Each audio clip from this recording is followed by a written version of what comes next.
Hi everyone, this is Vineet Pandey. मुझे हाथ ऐसे रखना पड़ रहा है क्योंकि ये साउंड जो आपको ट्रबल करेगा, मुझे आवाज़ नहीं आएगी। Captain allowed me to go there because I told I am a teacher and a YouTuber. लेकिन यहाँ बारिश हो रही है और थोड़ा रिस्की भी है, और साथ में कैप्टन ने ये बात भी कही कि अगर आप जाएंगे तो सब पीछे आ जाएंगे। दिस इज द रीज़न मैं नहीं जा रहा हूँ। दोस्तों, जो मेरा सपना था आपके लिए एक वीडियो रिकॉर्ड करने का, वो आज पूरा हो रहा है। मैं इंडिया का फर्स्ट प्रोफेसर बन रहा हूँ जो ओशन में से आपको लिटरेचर पढ़ाने वाला है, और दिस इज बंगाल की खाड़ी, द बे ऑफ बंगाल, और मैं अंडमान आइलैंड की तरफ आया हुआ हूँ यहाँ पे।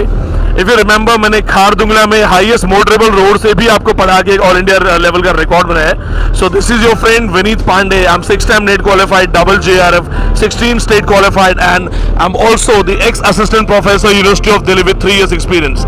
As you can see, the ship is quite taking moves. It's quite risky and I don't have anything here to hold on. Still, I'm trying, and I suggest you never try to do that. This is risky. Friends, you all have seen ocean, but do you remember how it is the mightiest thing ever called? Lord Byron, in his famous work, There is a Pleasure in Pathless Wood, talks about the same thing. He says there is a pleasure in pathless wood, and the pathless wood is ocean. The lines have been taken from Childe Harold's Pilgrimage, and what you have to remember here, that this is the famous work where Byron says his famous line, I love not man the less but the nature more. Byron talks about the mighty nature of human being. He says that human are very mighty, human are very powerful. They have covered everything, they have conquered ocean. What they think is that they are commanding ocean now. They have huge vessels, huge ships, and they are the people who are controlling it. But the human, they never understand this, that they are nothing in front of nature. Nature is the thing that always make them feel tiny. Byron says that they think they have commanded ocean because they have 10,000 fleeting ships, but they run to their God with just one shower. I, Vineet Pandey, just feel like a drop of water in front of this ocean. Imagine the mightiest thing, imagine this mightiest ocean.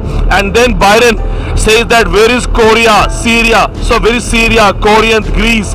Where are these countries once those who claim to be the most powerful country? This is the same line where the reference has been taken from Allama Iqbal. He says, यूनान मिस्र रुमा सब मिट गए जहाँ से, कुछ बात है कि हस्ती मिटती नहीं हमारी, सारे जहाँ से अच्छा हिंदुस्तान हमारा. Byron says the same thing, that all the great nations which once claimed to be the most powerful nations have lost their identities, but the ocean is still rolling, ocean is there, and man must understand that nature is simply bigger and larger. He can never ever command. This is the most important thing by Byron. Now I'm giving you the reference of S.T. Colville's Rime of Ancient Mariner. And he's the captain with us. Thank you so much. He's the captain. Say hi to my students. Hi. He allowed me to go, but I'm not going. They are my students. They're gonna watch you. Okay. You're from? I'm from Delhi. Oh yeah. Which place? Hojkas. I have been there twice, that Chanakyapuri area. You've been to Chanakyapuri. Chanakyapuri and that Sarojini Market. Sarojini Market, India. Yeah. Before that, I got fired. Okay. That's long before. So I'm the chief officer. I'm not the captain. I'm the chief officer. For me, you're a captain. Captain. Enjoy.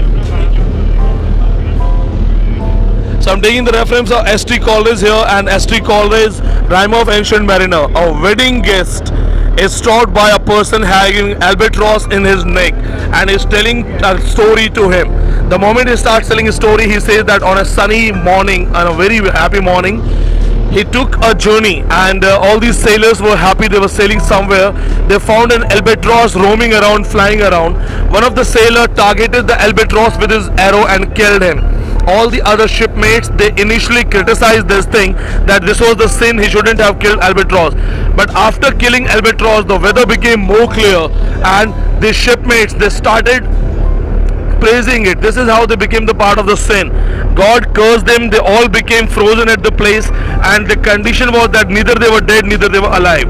That's what Colville says here, that water everywhere, nor a drop to drink, water everywhere, all the ship did shrink. And then they repent, and after the repentance, the sailor has been given the punishment that the albatross will always hang in his neck. And the theme of the work is that God loves all his animals equally, and here he says that this albatross will always hang in the neck of the sailor to remind him of his guilt, and that's how the story comes to an end. Remember, Astrid Collins was one of the mystic writers, and he is the one who has done something very different to the romantic literature. This is Vineet Pandey.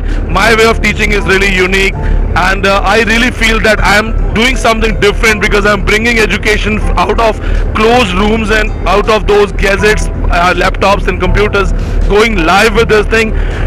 Share it with your friends, share it with your people, tell them that there is one crazy man, one crazy professor. He's not only good in books, he's also good in activities. Thank you so much. Jai Hind.